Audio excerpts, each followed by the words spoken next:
Jadi kalau di Indonesia tuh banyak orang-orang sekuler lah ya, terlalu membanggakan orang-orang barat, kehidupan mereka, pokoknya dari segala sisi lah.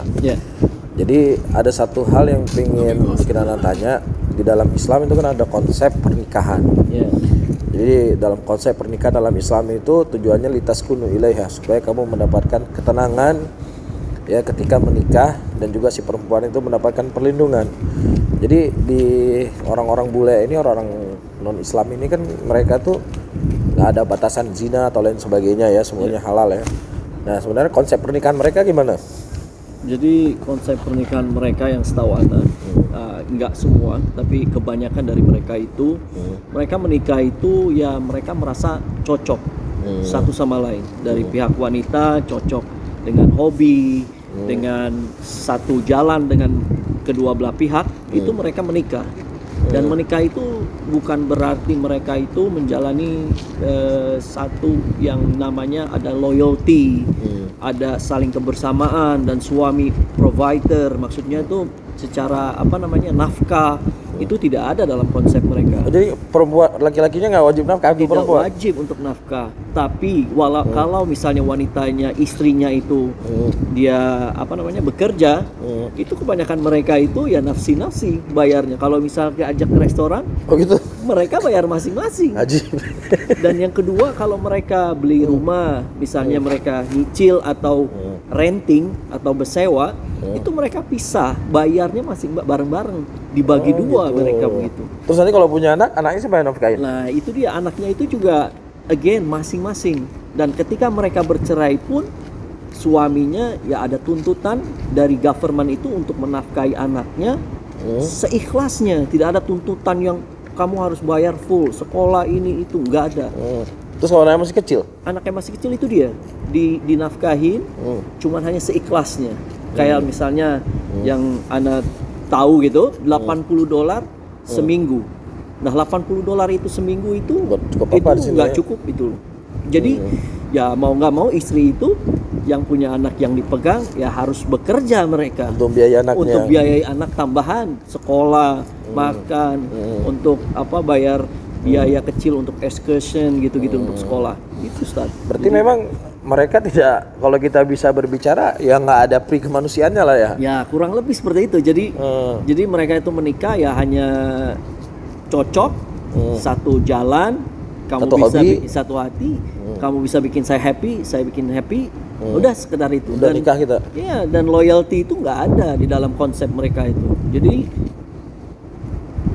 kemungkinan si laki juga bisa mencari wanita dengan gampang, dan si wanita juga bisa bekerja dengan gampang juga gitu loh. Jadi mereka berumah tangga suami istri, tetapi di antara mereka pasti ada kecurigaan ya. Pasti. Ini laki-laki ini pasti. Karena di sini itu ya yang antum tahu, di sini itu ya prostitusi ya gampang, mereka tinggal masuk bayar halas gitu loh, dan dilegalkan di sini. Jadi dan bukan hanya itu aja, kalau dia pergi ke night club, dia pulang jam berapa aja, suaminya itu tidak ada urusan. Loh, saya pergi, it's okay. Jadi seperti mereka ini ya sudah. Jadi ikatan rumah tangganya memang nggak ada ikatan apapun ya, tanggung jawab, kewajiban tuh nggak ada. Nggak ada. Mereka itu menikah hanya paper aja sudah dari government bahwa dia menikah. Tapi selebihnya dari itu mereka ya masing-masing sebenarnya. Kalau bisa dibilang, kalau kayak kita kan harus nafkah, harus membantu istri, kita pulang kalau tidak ada sesuatu yang urgensi kita nggak pulang, kita boleh. Kalau ini enggak mereka. Terus warisan itu nggak ada? Nah warisan itu kalau di sini itu kalau mereka istri punya anak, itu biasanya dibagi kebanyakan.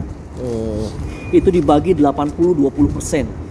Si istri dapat 80, si laki dapat 20. Oh gitu. Kalau sudah diikat dengan pernikahan. Pernikahan dengan punya anak atau punya anak lah kebanyakan. Tapi kalau nggak punya anak itu biasanya 50-50.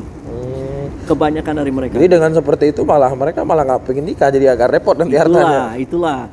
Jadi mereka itu punya konsep, loh kenapa saya menikah kalau saya pun nggak harus, kalau menikah saya harus mengeluarkan sekian.